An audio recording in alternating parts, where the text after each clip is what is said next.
आदाब दोस्तों, उम्मीद है आप खैरियत के साथ होंगे और दुआ गो हूं कि आप सभी अच्छे रहें, खुश रहें, आबाद रहें। दोस्तों, मसला है जम्मू कश्मीर के हवाले से मुख्तलिफ तरह के पहलू जो हैं वो हमारे सामने आते रहते हैं और इसके ऊपर मुख्तलिफ मौर्रखीन ने अपने अपने नॉलेज, इल्म और दानिशमंदी के मुताबिक लिखा है। मेरे आज के इस प्रोग्राम में खुसूसी तौर पर मैंने जो दावत दी है प्रोफेसर इश्तियाक अहमद साहब को। आज वो मेरे साथ शरीक होंगे आज के प्रोग्राम में और हम उनसे तारीख के मुख्तलिफ पहलुओं के हवाले से मसला कश्मीर के पस मंज़र की तरफ देखने की कोशिश करेंगे। मैं जनाब प्रोफेसर साहब को खुश आमदीद कहता हूँ हमारे आज के इस शो में। प्रोफेसर साहब, thank you so much for your taking time और मैं उम्मीद करता हूँ कि आप खैरियत से होंगे। Thank you so much. My pleasure, बड़ी मेहरबानी आपकी इनविटेशन की। तो आई एम लुकिंग फॉरवर्ड जो हमारी आज की डिस्कशन होगी, जो मुझे समझ आती है वो आपके साथ में और आपके सुनने वालों के साथ शेयर कर दूंगा। प्रोफेसर बहुत शुक्रिया, थैंक यू सो मच। मैं दोस्तों को आगाह करता चलूं कि प्रोफेसर साहब की किताबें हैं वो मैं आपसे शेयर करूंगा, आप उनको भी पढ़ें और उनको भी देखें कि प्रोफेसर साहब तारीख के हवाले से क्या कुछ सोचते हैं, किस तरह से उसका परखते हैं उसको। प्रोफेसर साहब, मौजू की तरफ जो है डायरेक्टली चलते हैं। मसला जम्मू कश्मीर या मसला कश्मीर उर्फ आम में जिसको कहा जाता है, वो आपके नज़दीक क्या है? आप उसको किस नज़र से देखते हैं? मसला कश्मीर का पस मंज़र क्या है? यही एक आज का मौजू है, इसके ऊपर ही चलते हैं। बताइएगा कि मसला कश्मीर का पस मंज़र आप किस तरह से देखते हैं? देखें, अपना इसके कई पहलू हैं। अगर हम शुरू करें कि कश्मीर का इशू और बाकी जो मसाइल हैं ये किन हालात में पैदा हुए, तो ये ज़हन में रखना बड़ा लाजमी है कि उस ज़माने में ये पूरा हिंदुस्तान सब कॉन्टिनेंट की जो रूलिंग पावर थी वो ब्रिटिश कॉलोनियल पावर थी। और मैंने अपनी किसी किताब में, ये जिन्ना वाली किताब में लिखा है कि जो सेकंड लास्ट वाइसरॉय आए थे लॉर्ड वेवल, उनको जाते हुए जो वाइसरॉय थे लॉर्ड लिनलिथ गो ने कहा था कि we are here for another 30 years। तो अगर बरतानिया का अपनी सोच देखी जाती तो हिंदुस्तान को छोड़ने का, इसको किन हालात में छोड़ने का उनका कोई प्रोग्राम नहीं था। वो तो सेकेंड वर्ल्ड वॉर ने जो हिटलर की और जापान की और इटली की तबाही की, तो साथ साथ जो पावर्स यूरोप की उसमें लड़ी, फ्रांस और बरतानिया और बाकी, उनका भी सत्यानाश हो गया। तो 1947 में अंग्रेजों ने जिन हालात में सब कॉन्टिनेंट को छोड़ा, उसके अंदर हम अब कश्मीर के इशू को देखते हैं। एक तो जब हम कश्मीर पे बात करेंगे, उसकी थोड़ी सी बैकग्राउंड पे जाएंगे आज या अगली नशिस्त में, तो वो मैं बाद में गुफ्तगू शुरू करूंगा। आज हम देखते हैं कि ब्रिटिश विड्रॉल के अंदर कश्मीर का इशू कहां पे फिट होता है जाके।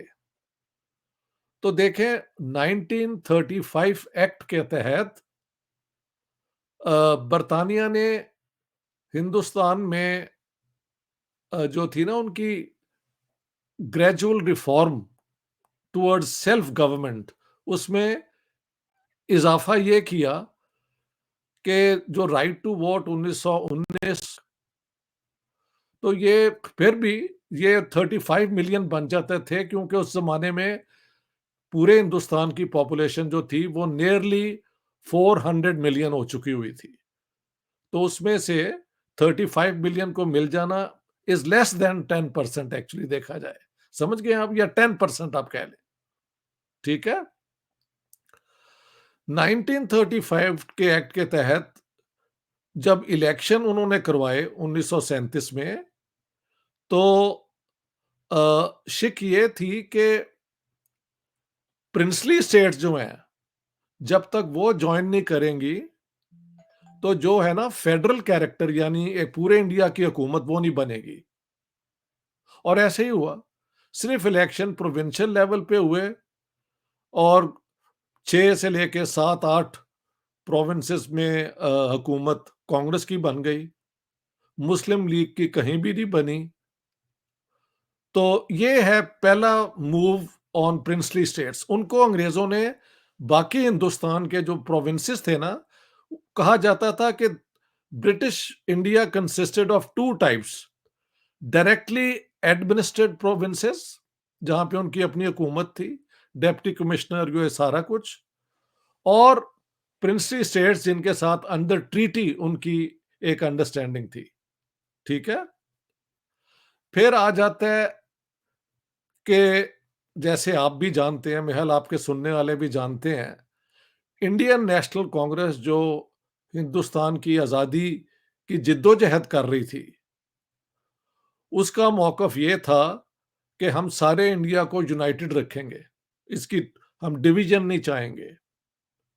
इसके बरक्स ऑल इंडिया मुस्लिम लीग ने 1940 में मार्च 23-24 को, ये 2 दिन ये डिस्कशन होता रहा, तो रेज़ोल्यूशन पास किया कि जहाँ-जहाँ मुसलमान मेजॉरिटी में है, नॉर्थ ईस्टर्न और नॉर्थ वेस्टर्न इलाकों में, वहाँ पे मुस्लिम स्टेट्स कायम कायम की जाएँ, जो इंडिपेंडेंट और सॉवरेन होंगी।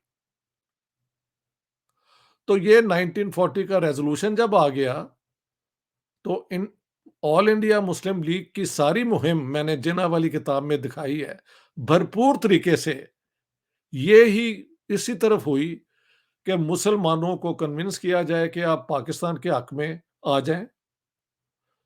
और मोहम्मद अली जिन्ना जो कायदे आजम जो हैं, उन्होंने जो मौकफ लिया शुरू से ही, फ्रॉम डे वन, वो ये था कि द ऑल इंडिया मुस्लिम लीग की प्रिंसली स्टेट्स पे तो ये पोजीशन होगी कि ये आज़ाद रह सकेंगी और हम इसकी रिस्पेक्ट करेंगे। कांग्रेस के अंदर ये जो सोच डेवलप होनी शुरू हुई, मैं अब बात कर रहा हूँ 1937 के बाद, जल्दी-जल्दी ये चेंजेस आ रही हैं। वो ये थी कि आज़ाद हिंदुस्तान में एक स्ट्रॉन्ग सेंट्रल गवर्नमेंट होनी चाहिए और फेडरेशन तो होगी, लेकिन जो प्रिंसली स्टेट्स हैं, उनके लोग भी हिंदुस्तान की जो है ना एज़ सिटिज़न्स उसका हिस्सा बनेंगे। जो रूलर्स के तहत तो वो सिटिज़न्स नहीं थे, दे वर सब्जेक्ट्स। तो हम एक लिबरल डेमोक्रेसी जो फेडरल भी हो, विथ इफेक्टिव गवर्नमेंट बनाएँगे। अब हम आ जाते हैं जल्दी से 1946 की कैबिनेट मिशन प्लान, क्योंकि हुआ क्या, जैसे-जैसे अंग्रेज़ों की, मुस्लिम लीग की और कांग्रेस की नेगोशिएशंस हुई, तो दे वर लीडिंग नोवेयर। दोनों अपने मौक़िफ़ पे कायम थे। कांग्रेस के पूरा हिंदुस्तान जो है वो यूनाइटेड रहेगा, फेडरेशन तो होगी लेकिन इफेक्टिव सेंटर के साथ। और मुस्लिम लीग का स्टांस कि हम हिंदुस्तान की तकसीम चाहते हैं ताकि मुसलमान रियासतें, बाद में ये रियासतों का प्लूरल से ये सिंगुलर हो गया आखिर में जाके। ठीक है। Pakistan became a generic name, यानी एक जनरल नाम। उसके दो स्टेट्स हो सकती हैं, ईस्ट पाकिस्तान, वेस्ट पाकिस्तान, कई स्टेट्स हो सकती हैं उधर इधर, that is not important. Pakistan became the demand of the All India Muslim league. और मैंने आपको बताया कि प्रिंसली स्टेट्स में भी दोनों की पॉलिसीज जो थी वो मुख्तलिफ थी। 1946 में जब कैबिनेट मिशन प्लान आई, तो वो क्यों आई? क्योंकि इन दो पार्टियों का कोई समझौता नहीं था हो रहा, कोई मिडिल पाथ नहीं थी बन रही। तो जब निगोशिएशंस हुई, तो जो है ना volume number 7 of the transfer of power, अंग्रेज हुकूमत ने 12 वॉल्यूम ट्रांसफर ऑफ पावर्स के डॉक्यूमेंट पब्लिश किए हैं। आप लोग तो रहते भी इंग्लैंड में हैं, you can go to the British library और वहां से चेक कर लें। वहां पे 12 मई 1946 को एक बयान है ब्रिटिश हुकूमत का कि जब हम ट्रांसफर, अब वो मान गए थे कि हम पावर ट्रांसफर कर रहे हैं, क्योंकि जंग के बाद ये बात क्लियर हो गई थी। यू सी 1945 में जंग खत्म हुई, इलेक्शन हुए, और जो मेन उनके थे conservative leader Churchill, he lost. Labour party हुकूमत में आ गई। चर्चिल के ऊपर 1941 के बाद अमेरिका का बहुत प्रेशर था कि आप अपनी कॉलोनीज को आजाद करें, beginning with India. Churchill did not want to give freedom to India. उसने, ये फेमस है, I have not become his majesty's first minister to preside over the end of empire, ये उनकी मशहूर स्टेटमेंट है। So he was resisting anything like this. लेकिन वो होता है कि beggars can't be choosers. Second world war के बाद तो तनख्वाहें जो हैं वो अपना बरतानवी फौज की जो है वो अमेरिकन दे रहे थे, इतना बुरा हाल था।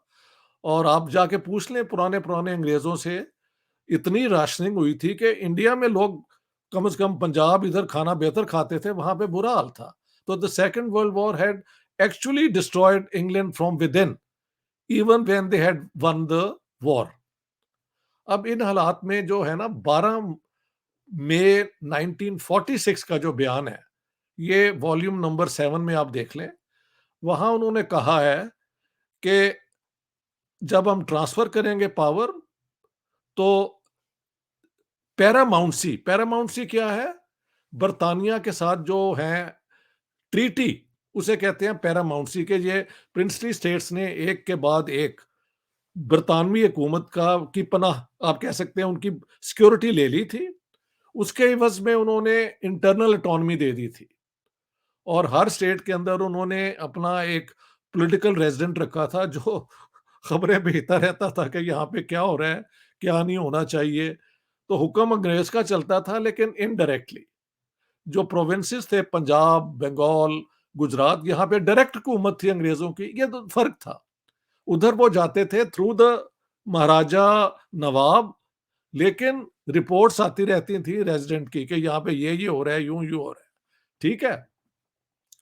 तो 1946 के इसमें क्लियर हो गया कि what ever the future of India, जो ट्रीटीज अंग्रेजों के साथ इन्होंने साइन की हैं प्रिंसेस ने, वो ना इंडिया को ट्रांसफर होंगी, और अगर इंडिया डिवाइड हो जाता है तो उन हुकूमतों को भी नहीं होंगी। इसका मतलब क्या था? इसका मतलब था कि princely states could work out their relationship with India, अगर इंडिया यूनाइटेड रहता है, विथ इंडिया एंड पाकिस्तान अगर इनकी पार्टीशन हो जाती है। उस जमाने में यह भी था कि बंगाल को भी एक डोमिनियन बना दिया जाए, पंजाब को भी बना दिया जाए, तो कितने वो बनते इंडिया की डिवीजन अगर होती या यूनाइटेड रहता, that's not clear. This is still 12 मई 1946, जब ये अभी सारी चीजें हुई नहीं थी शुरू, लेकिन स्टेटमेंट जो उनकी आ गई यही थी कि paramountcy will not transfer to any successive governments in India. इसके बाद 3 जून 1947 की जो है ना पार्टीशन प्लान, लॉर्ड माउंटबेटन ने जो अनाउंस की है, वो बड़ी इंपॉर्टेंट है। 3 डॉक्यूमेंट्स हैं जिसका मैं जिक्र करना चाहता हूं। Mountbatten came to India on the 22nd of March. 24th of March को ही बिकेम द लास्ट वाइसरॉय। उसके बाद उन्होंने गुफ्तगू शुरू कर दी पॉलिटिकल लीडर्स के। वो पूरी डिटेल्स जो हैं वो वॉल्यूम 10, 11 और 12 में है मेरे पास, क्योंकि 12 वॉल्यूम है, लिहाजा मुझसे कोई बात नहीं कर सकता कि अंग्रेजों का क्या मौकफ था। I have coated everything from the British documents. ठीक है। उसके अंदर सो 3 जून 1947 की जो है, ये मैं आपको पढ़ के सुना दूं। वॉल्यूम में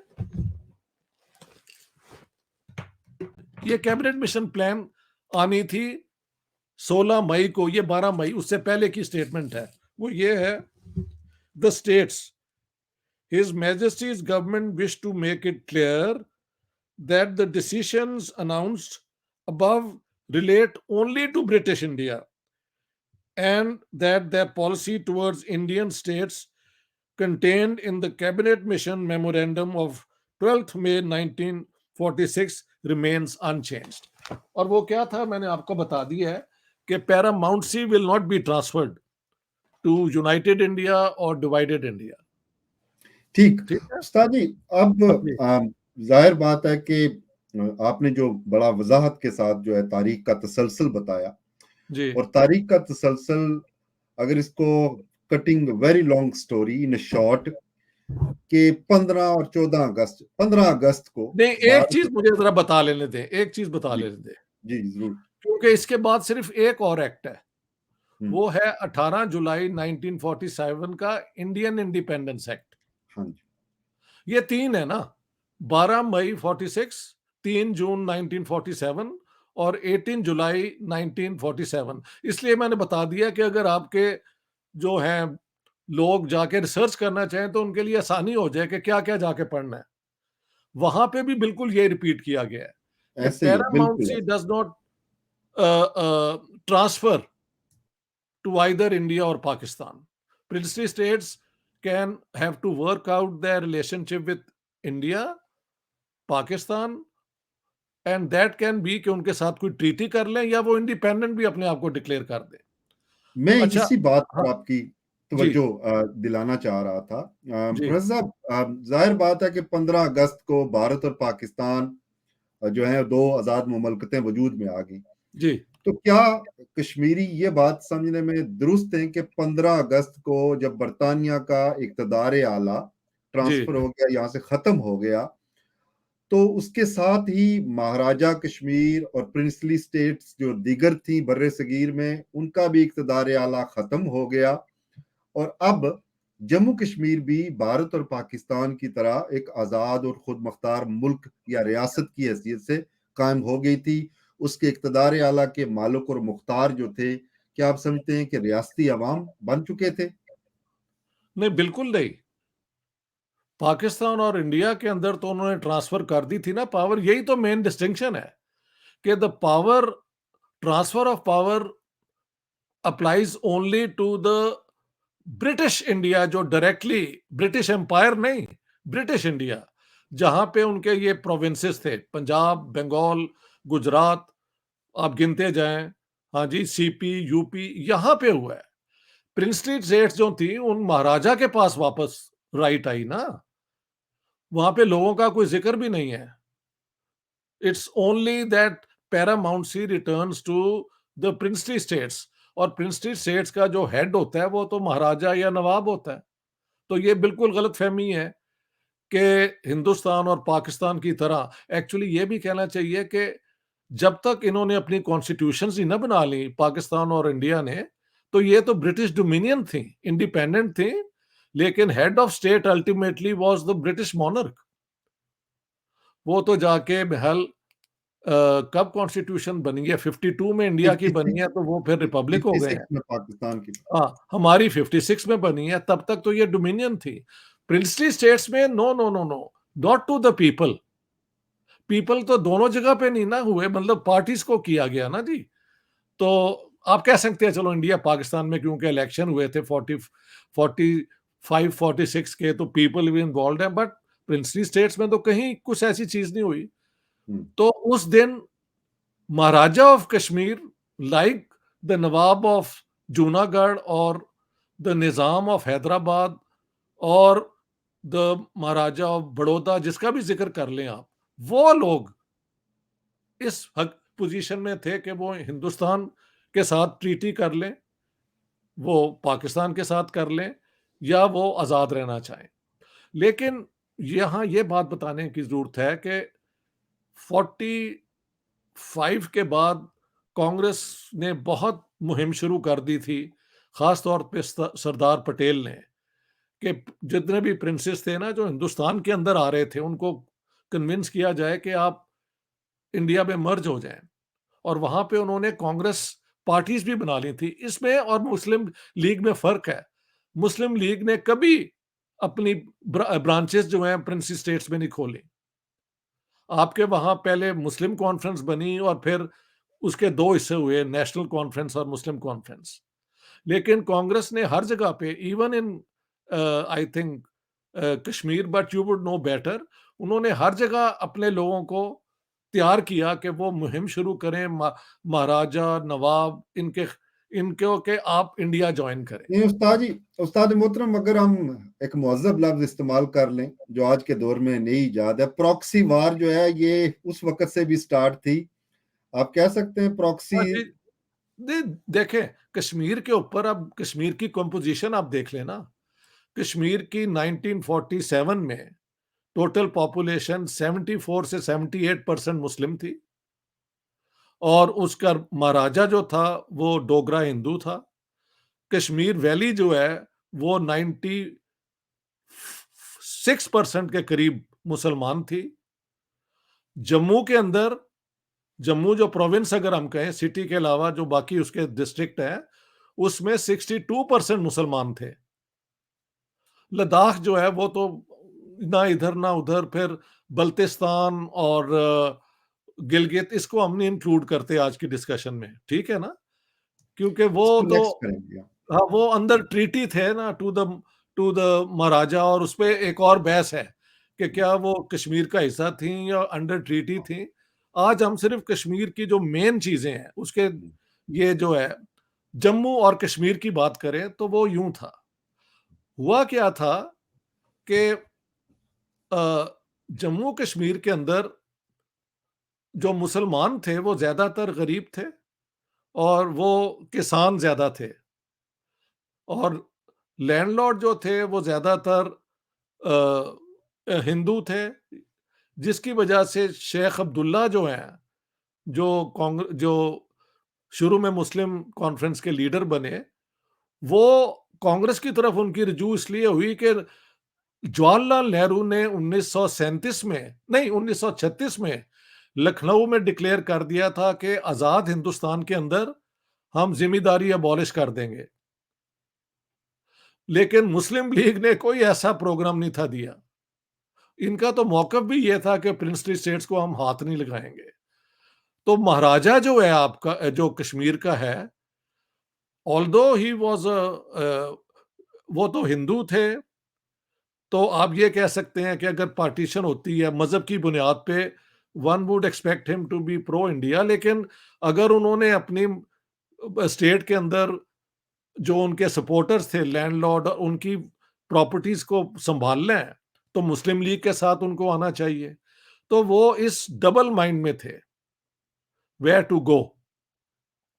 तो 1947 के अंदर पोजीशन ये थी कि Kashmir could go any way, either way, depending on के किस तरह कौन अपना कार्ड खेलता है। जो मैं बताना चाहता हूं कि कांग्रेस एक्टिवली कोशिश कर रही थी कि कश्मीर को कन्विंस किया जाए थ्रू अपना जवाहरलाल नेहरू और अब्दुल्ला की जो अंडरस्टैंडिंग थी। उधर से पुंछ में से शायद जम्मू के इलाके से चौधरी गुलाम अब्बास जो थे, उन्होंने 1946 में मुस्लिम कॉन्फ्रेंस को कहा था कि हम कश्मीर को पाकिस्तान में करेंगे। लेकिन मेजॉरिटी पार्टी जो थी वो तो वैली की थी, और वो मुस्लिम नेशनल कॉन्फ्रेंस की, उनका रिलेशनशिप कांग्रेस से बना, और ये इस बुनियाद पे बना कि नेहरू की जो है कि जिम्मेदारी will be abolished if applied to Kashmir, it would give a lot of land to the peasantry. Kashmiri peasantry जो है उसको जमीनें मिल जाती हैं ना, ये इस किस्म की पोजीशन थी। यानी 1935 में, 31 में जब पहली एजिटेशन हुई है महाराजा के खिलाफ, तो मेरे अपने वालिद साहब उसके अंदर हिस्सा लिया उन्होंने, मुसलमानों के हकूक के लिए। He was then 16 years old. तो पंजाब से भी लोग गए थे इस 1935 की, 31 की एजिटेशन में। तो तब से ये एक मूवमेंट चल रही थी। मुस्लिम कॉन्फ्रेंस के फिर दो हिस्से हो गए, और चौधरी गुलाम अब्बास ने ऐलान कर दिया महल 46 में कि we will make Kashmir join Pakistan. जबकि शेख अब्दुल्ला और कॉन्फ्रेंस जो है उसका रुजू इंडियन नेशनल कांग्रेस की वजह की तरफ था, क्योंकि वहां पे लैंडलॉर्डिज्म का खात्मा जो है वो एजेंडे के ऊपर था। अब आप सवाल करें।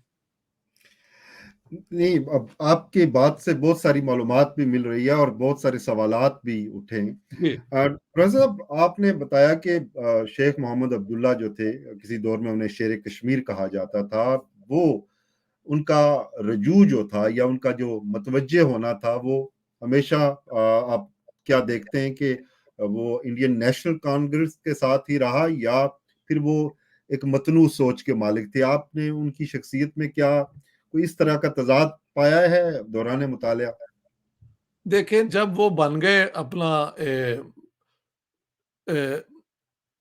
क्या कहते हैं कश्मीर स्टेट जो इंडिया के हिस्से आई, वहां के प्राइम वजीर मिनिस्टर बन आजम। गए। प्राइम मिनिस्टर, हाँ जी।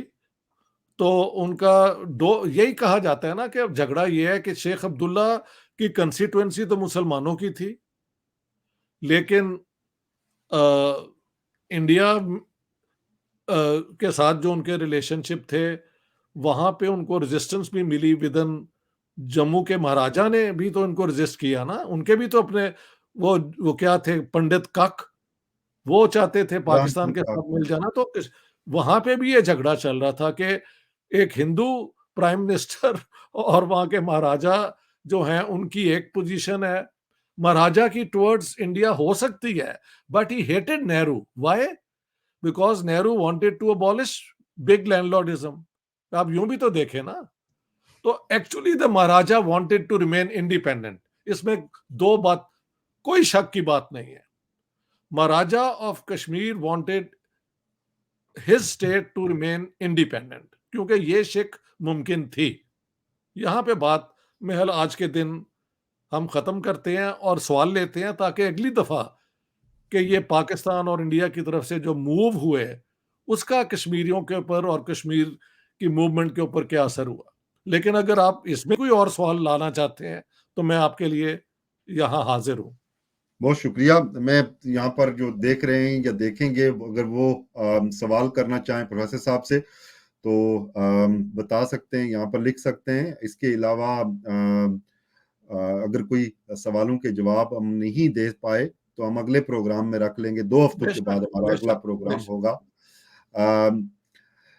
मलक सरफराज हुसैन अवान हैं, पाकिस्तानी जेर इंतजाम कश्मीर से ताल्लुक है। उनका सवाल आया है, आपको सलाम पेश कर रहे हैं। सवाल बड़ी ये कह रहे हैं कि 5 अगस्त 2019 के हिंदुस्तानी इकदाम के बाद, जबकि हिंदुस्तान ने आइन में तरमीम करके मकबूजा खित्ते को हिंदुस्तान में जम कर दिया हुआ है, जबकि पाकिस्तानी जेर इंतजाम जम्मू का कुछ हिस्सा अभी तक आइन पाकिस्तान की रूह से ताहाल मुतनाज़ा तस्वर हो रहा है। ऐसी सूरत हाल में आलमी अदालत में मसला कश्मीर की क्या हैसियत बाकी रह सकती है या रह चुकी है?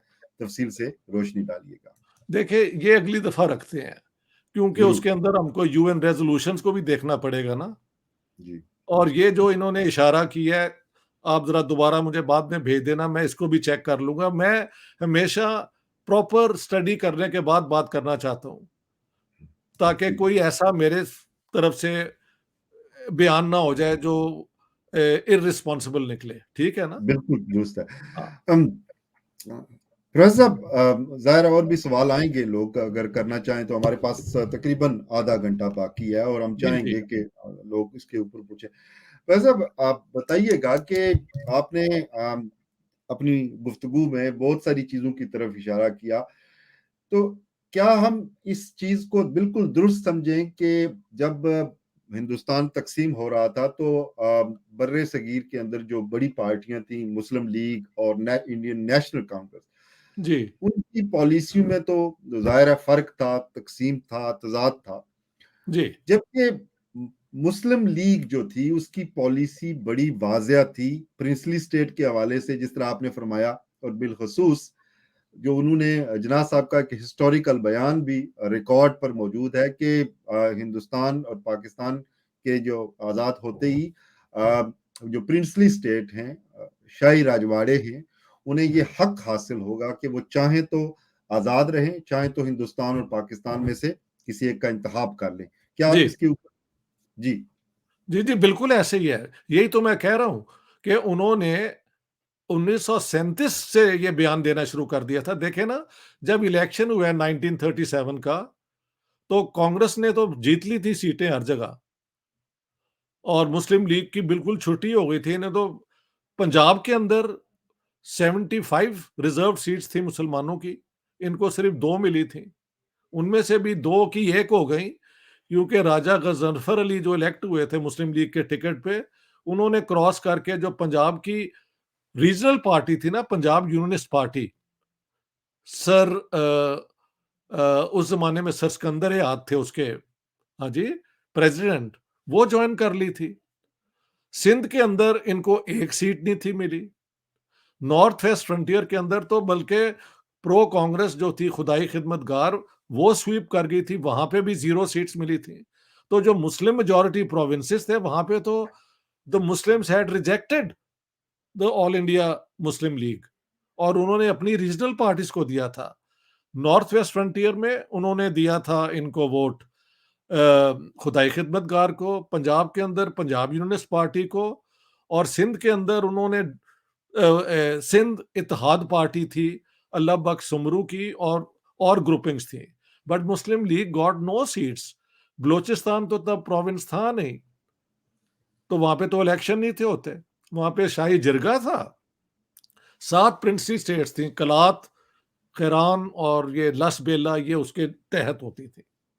एक बात अब, क्योंकि हमारे पास टाइम है तो ये मैं बता दूं कि हुआ क्या, कि क्योंकि जिन्ना साहब की जो स्टेटमेंट थी, वो जैसे आपको भी याद है, मैंने जो उनकी लास्ट स्टेटमेंट देखी है वो 17 जून 1947 की है, एज लेट एज दैट, कि मुस्लिम लीग प्रिंसली स्टेट्स की आजादी को बिल्कुल कबूल करेगी। इसके तहत 17 जून, 11 अगस्त को 1947 को खान ऑफ कलात जो बलोचिस्तान, उन्होंने अपने आप को इंडिपेंडेंट डिक्लेयर कर दिया था, और हुकूमत पाकिस्तान, यानी उसका हुकूमत अभी पाकिस्तान की नहीं थी बनी, लेकिन पाकिस्तान ने उसे एक्सेप्ट कर लिया। हाँ जी, यानी मुस्लिम लीग ने एक्सेप्ट कर लिया, ये कहना चाहिए।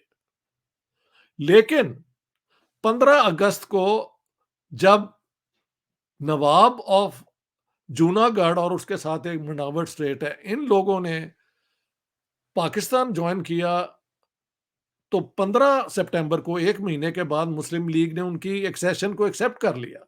अब वहां क्या सिचुएशन थी, compare it with Kashmir. Situation ये थी कि जूनागढ़ एक तो ऐसे नहीं है जिस तरह कश्मीर इंडिया और पाकिस्तान के बॉर्डर पे है, वो well with in Indian territory, Gujarat Kathiawar में है। तो छोटी सी स्टेट थी जिसके 91% जो पॉपुलेशन है वो हिंदू थी, 11% जो थे और वो जिम्मेदार, और ये और वो, वहां पे बरक्स थे, जिम्मेदार मुसलमान थे। उधर कश्मीर में इसके बरक्स थे, जो नवाब होगा वैसे ही जिम्मेदार भी होंगे ना। तो जब उन्होंने, अच्छा, मुस्लिम लीग ने वो एक्सेप्ट कर लिया। 15 अगस्त को जब ट्रांसफर ऑफ पावर हो गई, 14 को तो अभी सेरेमनी हुई थी, एक्चुअल ट्रांसफर ऑफ पावर 15 को हुई है। तो गवर्नमेंट ऑफ पाकिस्तान ने कलात पे जोर देना शुरू कर दिया कि यू ज्वाइन पाकिस्तान। उसकी वजह क्या है कि उधर सरदार पटेल ने जितनी भी states with in Indian territory थी ना, उन पे जोर दिया कि आप मर्ज करते जाएं। उनमें से कुछ ने रेजिस्ट भी किया, मसलन जोधपुर ने, और डीप साउथ इंडिया के अंदर विजयनगर एक कोई स्टेट है, उसने भी। नवाब व भोपाल भी इंडिपेंडेंट रहना चाहते थे, लेकिन उनको, क्योंकि वो सराउंडेड थे, he gave up the idea. Juna Junagadh also backed out, sorry, Jodhpur, ठीक है, जो थे अपना निजाम ऑफ हैदराबाद, उनको जिन्ना साहब ने कहा कि you should be ready to sacrifice yourself like Imam Hussain, and you should not join India, you should declare yourself independent. ये बयान जिन्ना साहब का उस जमाने में दिया गया। लेकिन जहां ट्रांसफर ऑफ पावर हुई, तो उसके बाद खान ऑफ कलात पे बहुत प्रेशर था कि नो नो नो, आप भी इंस्ट्रूमेंट ऑफ एक्सेशन साइन करें एंड ज्वाइन पाकिस्तान। और वो समझ भी आ रही थी, क्योंकि कुछ ऑल इंडिया रेडियो से गलत खबर भी आई थी कि खला Khan of Kalat has joined India, फिर अगले दिन वो कॉन्ट्रडिक्ट हो गई। तो एक कंफ्यूजन तो थी ना। तो पाकिस्तान गवर्नमेंट ने बहुत जोर दे दिया कि no no no, you join now, क्योंकि ये बॉर्डर पे थे ना, अफगानिस्तान और इधर ये सेंसिटिव एरिया थे। और Khan of Kalat was not agreeing. फिर इन्होंने जो उनकी वैसल स्टेट थी ना, छोटी छोटी लस बेला खैरान, उन पे जोर दिया कि तुम ज्वाइन करो। जब वो उन पे प्रेशर हुआ तो फिर कलात अकेला रह गया। फिर Khan of Kalat under pressure, great pressure, sign the accession bill, और 1 अप्रैल को पाकिस्तानी जो फौज है अपने टैंकों के साथ कलात स्टेट में आ गई। ये है 1 अप्रैल 1948, जब ये लोग कलात को पाकिस्तान में एक्सेशन के बाद, अभी इन्हें श्योर नहीं ना था, क्योंकि उनके जो भाई थे प्रिंस अब्दुल करीम, उन्होंने बगावत कर दी थी और वो अफगानिस्तान चले गए थे, तो उसको क्रश भी करना था। तो ये हिस्ट्री है कश्मीर। अब अगली दफा हम कश्मीर की पेचीदगियां जो है ना, मैं चाहता हूं उनको एक सिटिंग में लिया जाए, बजाय कि हम यहां से वहां चलें। ठीक है बिल्कुल। अच्छा प्रेस साहब बताइएगा कि चलो ज़िमनन तज़किरा हो गया, जिस मौजू की तरफ आज हमने बातें की हैं उसी के ऊपर आके थोड़ा सा और इसी को एक्सप्लोर कर लेते हैं। ठीक। मुस्लिम लीग जो है उसकी, जिस तरह आपने फरमाया कि उसकी जो पॉलिसी थी वो बड़ी क्लियर थी, और उसने अपनी स्टेटमेंट भी जारी रखी कि अगर कश्मीर एक आज़ाद मुल्क रहना चाहता है तो बिल्कुल एब्सोल्युटली कोई इशू नहीं है। जबकि मुस्लिम लीग ने जम्मू कश्मीर के अंदर अपनी पॉलिटिकल जो पार्टी थी या उसका जो ब्रांच थी वो कायम नहीं की। तो क्या आप समझते हैं कि उन्होंने जब मुस्लिम कॉन्फ्रेंस को वहां पर सपोर्ट करना शुरू किया तो उससे कश्मीर की तकसीम या मसला कश्मीर का एक उभार पैदा होना शुरू हो गया था जी जी। इन टर्म ऑफ हिंदू और मुस्लिम की बुनियाद के ऊपर? आप किस जी जी, नजर से बिल्कुल देखते ऐसे देख रहे हैं। बहुत मुनासिब तरीके से आपने एक्सप्लेन किया कि क्योंकि चौधरी गुलाम अब्बास ने बयान दे दिया था ना 1946 में कि वी विल इंश्योर कि कश्मीर, जम्मू कश्मीर जॉइंस पाकिस्तान। शेख अब्दुल्ला ने नहीं, उधर से ये बयान आ गया था। और क्योंकि वहां पे मुस्लिम लीग तो थी नहीं, और इनकी पॉलिसी थी कि हमने प्रिंसेस के इंटरनल मैटर्स में ना इंटरफेयर नहीं करना। कांग्रेस ने अपनी शाखें खोली खोली हुई थी हर स्टेट के अंदर, और वहां पे उन्होंने मूवमेंट भी शुरू करवा दी थी कि लोग कहें कि नहीं जी, we want to join India, we want end to the rule of the princes. समझ गए आप? तो पॉलिसीज में बड़ा फर्क था। हैं साहब? पाकिस्तान इससे की पहले कि पॉलिसीज। जी सॉरी आप इससे पहले कि बात करें, आप किसी बात की तरफ, ये ताहिर अमीन साहब श्रीनगर से आपको देख रहे हैं, वो कह जी। रहे हैं कि मिस्टर जिन्ना से in Kashmir it is my bearer cheque, I can cash any time, so Abdullah refuse to join him. हो सकता है इस किस्म के कई बयान आते जाते हैं। देखिए, अगली दफा मैं बताना चाहता हूं कि जिन्ना साहब को 2-3 ऑफर भी हुई कि आप कश्मीर रख लें, आप हमें हैदराबाद पे तंग ना करें। और उसकी आज अगर बात कर दी तो अगली दफा वो बात करने को नहीं होगी। यहां पे ही हम अपने आप को कन्फाइन रखें। पाकिस्तान की 2-3 बहुत बड़ी गलतियां हुई हैं, वरना महाराजा वांटेड कि वो आजाद रहें, और आजाद उन्होंने क्या रहना था, सारी सप्लाई तो पाकिस्तान से होती थी। फूड सप्लाई जो है सारी तो इधर से होती थी। कश्मीर आए ही आया वाली बात थी, अगर हम उसे सही हैंडल करते। हमने उसे हैंडल सही नहीं किया। और जिन्ना साहब की एक अपनी स्टिफनेस, एरोगेंस भी तो थी ना। इनका ख्याल था कि इतनी ज्यादा मेजोरिटी मुसलमानों की है, और ये है वो है, तो ये तो हमारे साथ आ ही जाएंगे। Why should be not give India trouble in other parts. ये इनकी एक अपनी सियासत थी, वो फिर बाद में पूरी नहीं ना हुई। आप मिस कैलकुलेशन भी कर जाते हैं ना। जिन्ना साहब का कमाल तो ये है कि उन्होंने पार्टीशन करवा ली, लेकिन उनकी हर बात तो कमाल नहीं ना हो सकती। इंसान इंसान की जो है मूव्स, कुछ सही होती हैं, कुछ गलत होती हैं। हमारे यहाँ रिवाज ही नहीं है किसी को सही तरह एनालाइज करने का। जिस तरह मैं कहता हूं कि कांग्रेस की बहुत बड़ी गलती है फॉर 37 के इलेक्शन के बाद, अगर ये मुस्लिम लीग को कहीं ना कहीं वो अकोमोडेट कर लेते उसके अंदर, जो है कोएलिशन गवर्नमेंट्स बना लेते ना प्रोविंसेस में, तो शायद हिस्ट्री की एक और डायरेक्शन हो जाती। अब इस तरह बैठ के तो जो नहीं हो सका उसका तो ज़िक्र हम नहीं कह सकते। लेकिन मेरी बात है, कांग्रेस की भी गलती है और जिन्ना साहब की मुस्लिम लीग की अपनी गलती है। उसमें से सारा खमियाजा जो है वो जम्मू और कश्मीर के लोगों को उठाना पड़ा है, ये बात है।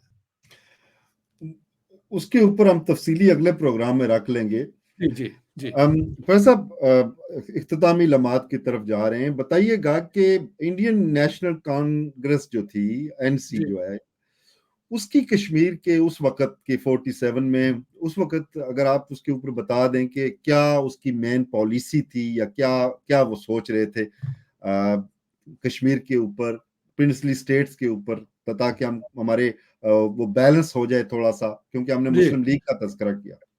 देखिए, कांग्रेस की पॉलिसी 37 के बाद ये थी। उन्होंने ये कहा था इलेक्शन के बाद, there are two powers in India, the British and the Indian national Congress. Jinnah साहब ने कहा था, no, there are four powers in India, the British, the Indian national Congress, the All India Muslim League and the princes of India. इन्होंने तो खुद ही ये बयान दे दिया था।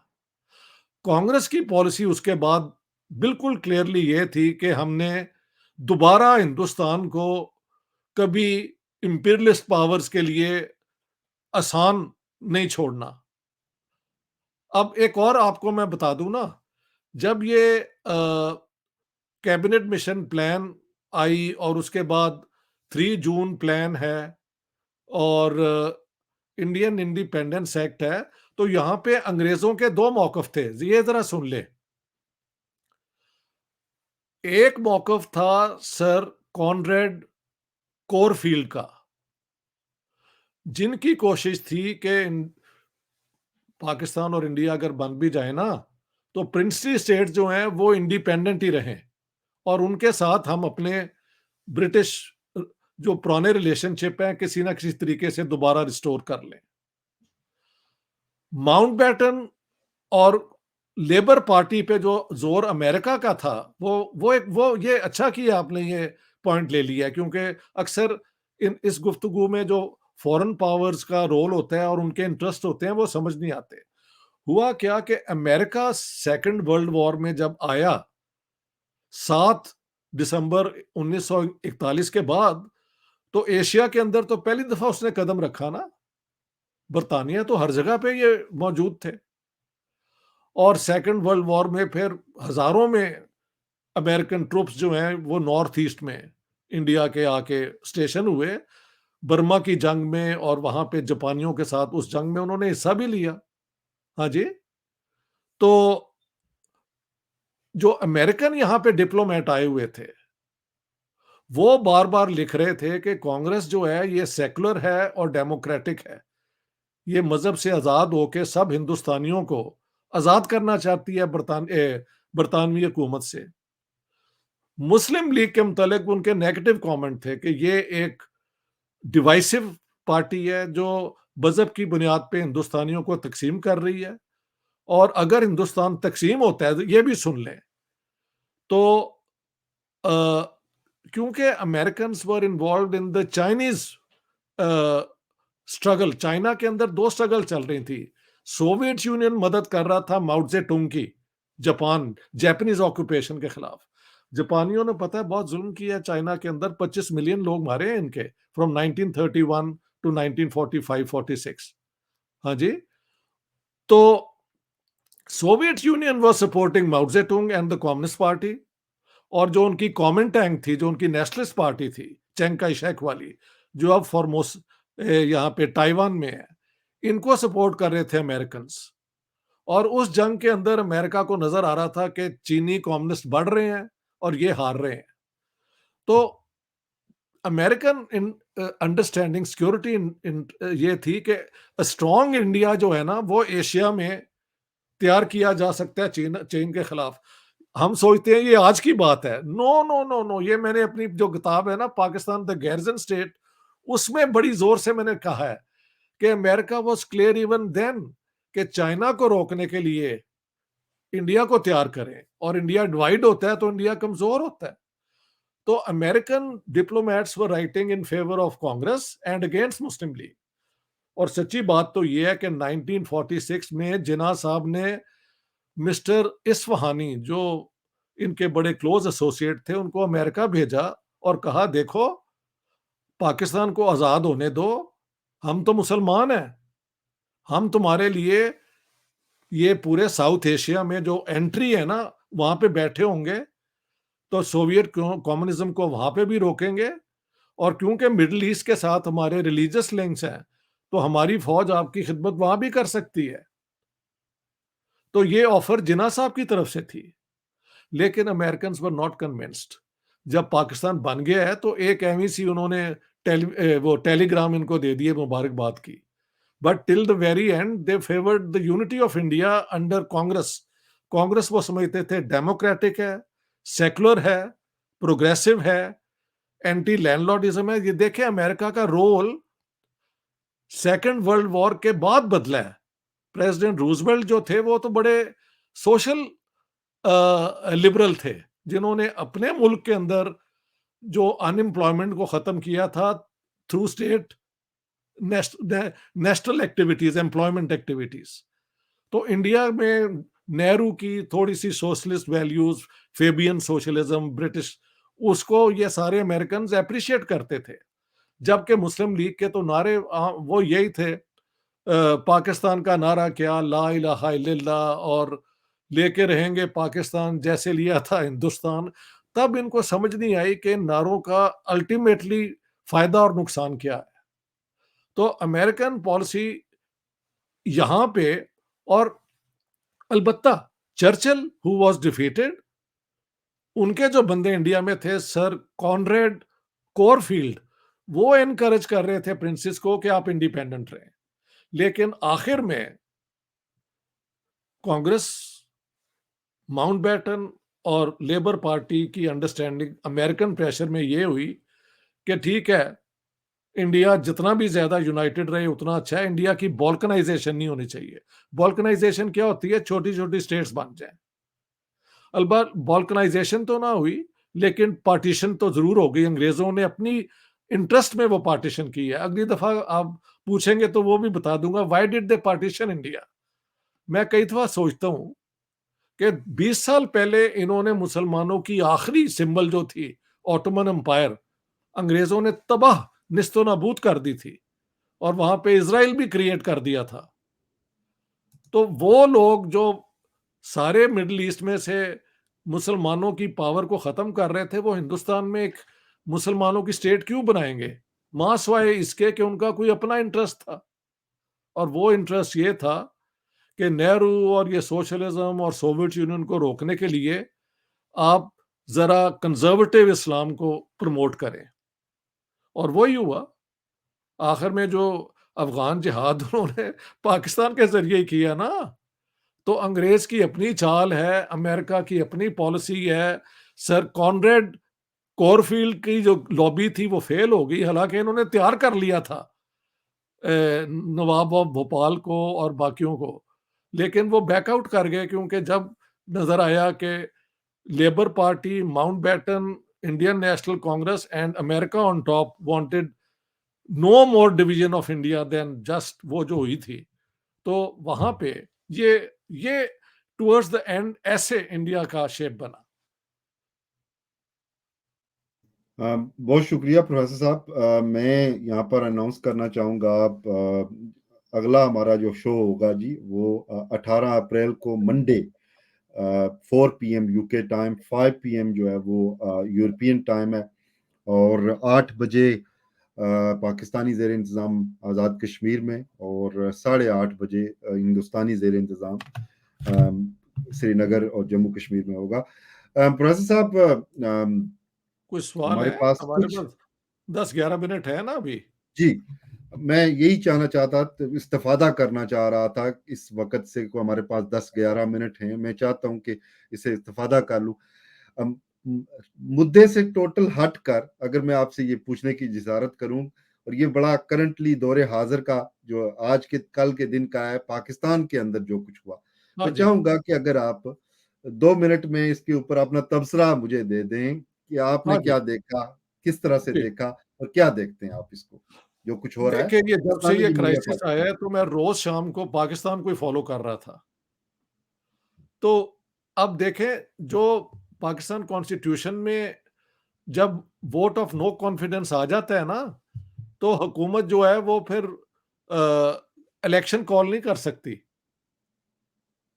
और अ, लेकिन इन्होंने अपने डिप्टी स्पीकर के ज़रिए, मिस्टर सूरी उनका नाम है, ये आर्टिकल 5 का सहारा लिया कि अल्टीमेट लॉयल्टी टू पाकिस्तान जो है वो सब सिटीजन्स की फर्ज बनता है।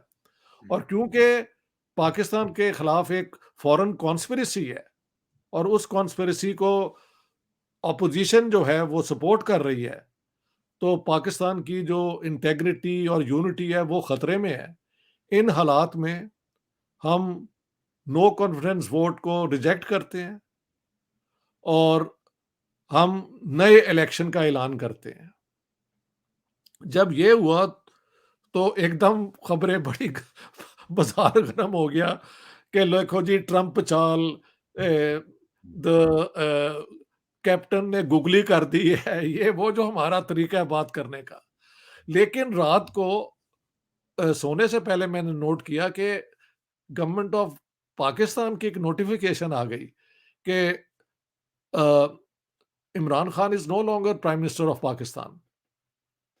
और अगले दिन प्रेसिडेंट को ये ऑर्डर, जो पहले प्रेसिडेंट ने मान लिया था उनका स्पीकर की जो रूलिंग थी, अगले दिन उनको मजबूरन ये इशू करना पड़ा कि Imran Khan will remain only officiating prime minister जब तक के एक केयर टेकर प्राइम मिनिस्टर हम चूज नहीं कर लेते।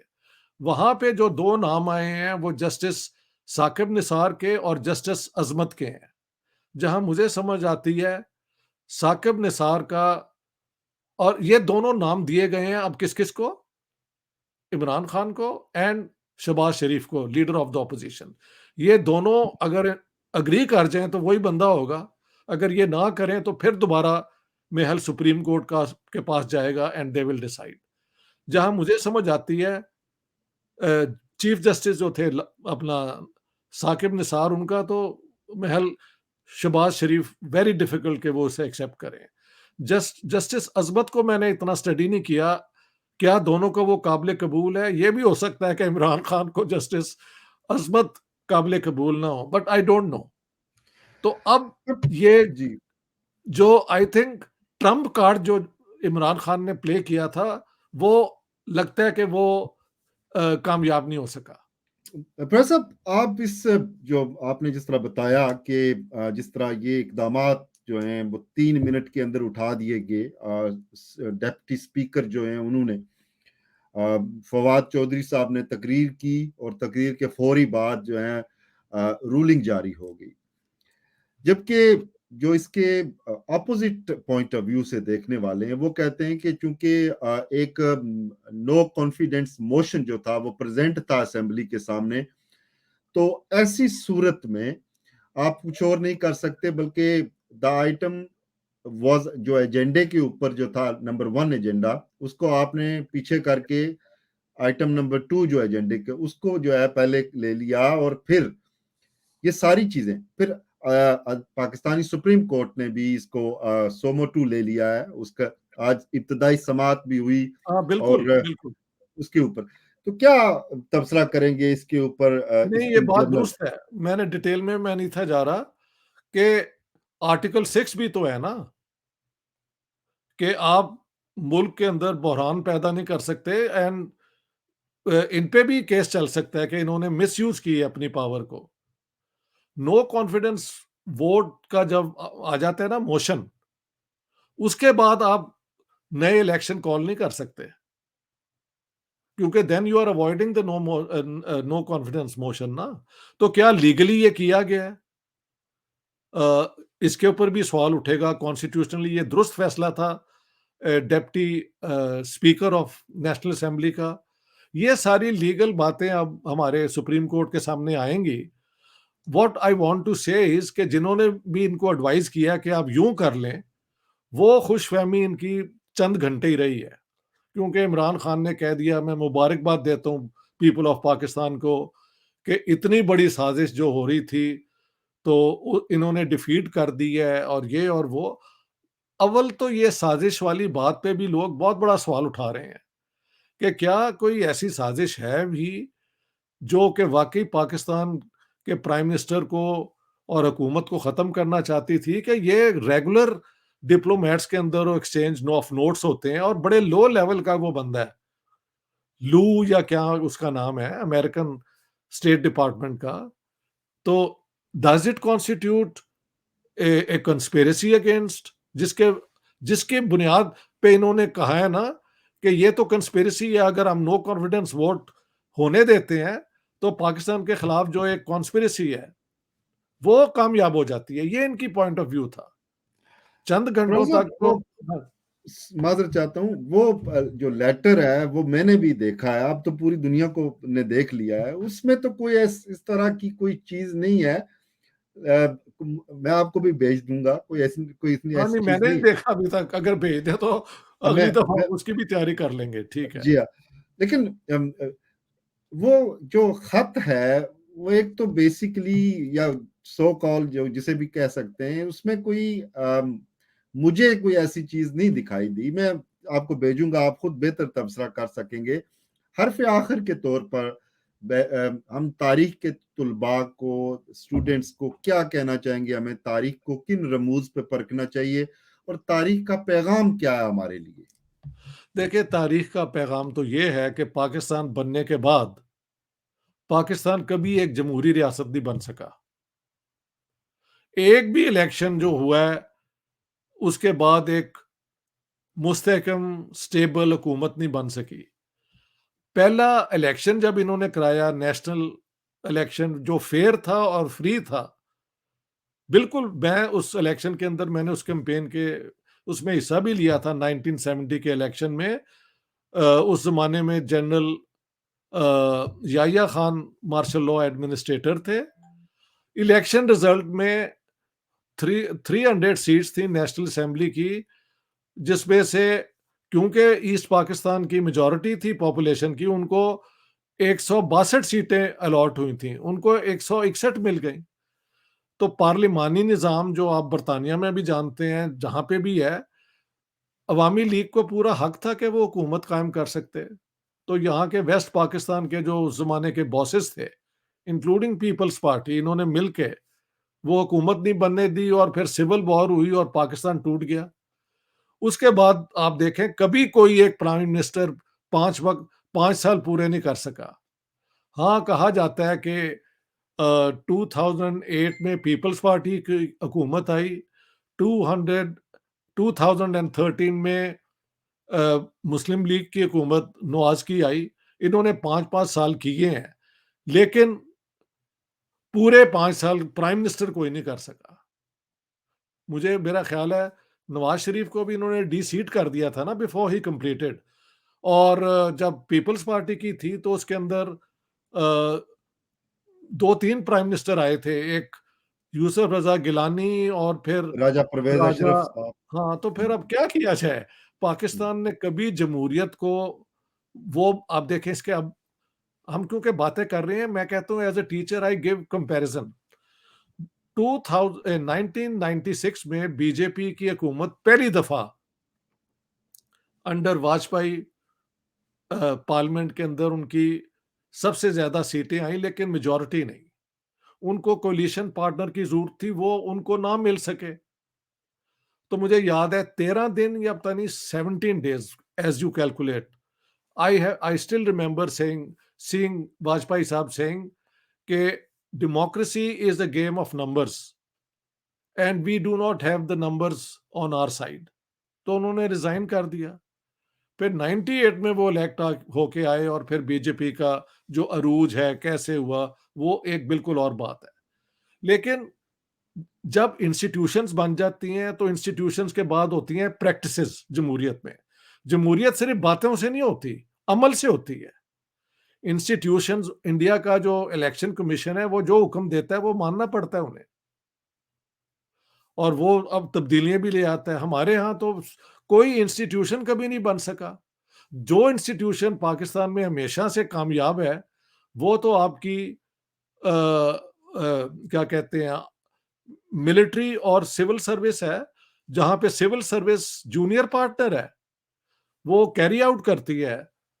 अमलन फैसले जो हैं वो आपकी आर्मी और कोर कमांडर्स करते हैं। ये इस किस्म की पोजीशन है। इन्होंने देखे ना, इलेक्शन भी करवाए, कहा जाता है कि आर्मी डेमोक्रेसी नहीं लाने देती, ये भी एक आर्गुमेंट है। लेकिन जब इलेक्शन हुए हैं तो अगर पॉलिटिशियन एक दूसरे के साथ लड़ना शुरू कर देंगे तो फिर आर्मी को फायदा ही फायदा है।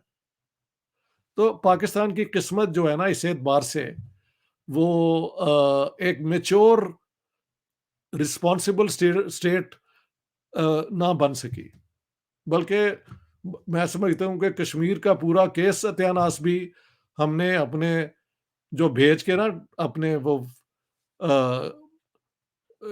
ये इस्लामिस्ट वहां पे, हालांकि JKLF की जो मूवमेंट थी वो आज़ादी की मूवमेंट थी, उसको इन्होंने साइडलाइन किया, और ये हरकतें ये और ये कर कुर के उसको इस्लामिक रंग दे दिया। फिर अब वहां पे इंडिया ने कश्मीरी पंडितों का भी बात कर लिया। द केस इज दोनों तरफ इतना कॉम्प्लिकेट हो चुका है, अनफॉर्चुनेटली। प्रोफेसर साहब, आज का आपका वक्त बहुत कीमती था और हमने उसे यूटिलाइज किया। मैं आपका मशकूर हूँ दिल की अता गई उसी के आपने दिया। दोस्तों, हमारा अगला प्रोग्राम जो है वो 18 को 18 अप्रैल को होगा, मंडे वाले दिन, 4 बजे बरतानिया में, 5 बजे यूरोप के टाइम के मुताबिक, और 8 बजे इस्लामी जमहूरिया पाकिस्तान के मुताबिक। दोस्तों, आज आपने प्रोफेसर साहब से जो है गुफ्तगू या मुकालमा जो है वो उसका बुनियाद जो है फराम किया हमने। मसला कश्मीर के साथ साथ हम प्रोफेसर साहब के साथ दीगर जो जदीद मामलात हो रहे हैं दुनिया में, बिलखुसूस साउथ एशिया की सियासत में और बर्रे सगीर में, पाकिस्तान में बिलखुसूस, उसके ऊपर भी उनकी राय लेने की कोशिश किया करेंगे। और ये एक रेगुलर सिलसिला में चला रहा हूँ ताकि प्रोफेसर साहब का जो इल्म है, नॉलेज है, वो हम तक भी मुंतकिल हो सके, हम भी उससे इस्तेफादा कर पाएं। और याद रखिए कि ज़रूरी नहीं होता कि हम तारीख के हर एक पन्ने या वर्क के साथ जो है इत्फाक रखते हों। तारीख एक मुसलसल सफ़र है और इसमें सीखने के बेशुमार मौके होते हैं, स्कूप होता है। होना ये चाहिए कि नॉलेज को गेन किया जाए, इल्म को हासिल किया जाए, और इल्म को हासिल करने का एक जो तरीका है वो मुकालमे की शक्ल में होता है, सवाल की शक्ल में होता है।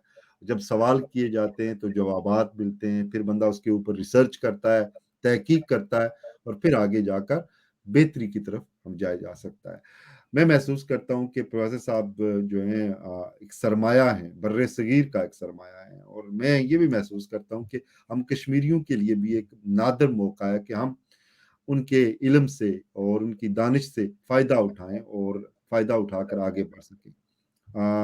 आज के प्रोग्राम का इख्तिताम करते हैं।